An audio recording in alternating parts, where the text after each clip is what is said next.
అద్విక, నీ అదరాలు మా రాజమండ్రి తోటలో తమలపాకులు. నీది నడుము కాదు నాగుపాము, నీది మాట కాదు ఇళయరాజా పాట. ఈ కవిత నచ్చితే నీకే అంకితం ఇస్తాను, నచ్చకపోతే సుప్రియకు పాస్ చేస్తాను.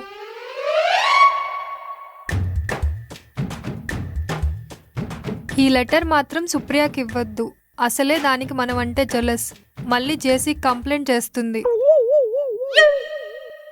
అసలు అద్విక, నీ అందానికి తాజ్మహల్ కట్టించిన షాజహాన్ చూసుంటే తాజ్మహల్కి తాత లాంటి వండర్ కట్టించేవాడు. నేను లో బడ్జెట్ కాబట్టి బీర్తో మా రాజమండ్రిలో చిన్న బార్ కట్టిస్తా. అందులో బోర్ కొడితే ప్రతిసారి బీర్ కొట్టిస్తా. ఇది చదివిన తర్వాత నీ రియాక్షన్ చూడాలంటే సిగ్గేస్తుందా? ఇట్లు మీ భవదీయుడు రెడ్డి ఫ్రమ్ రాజమండ్రి.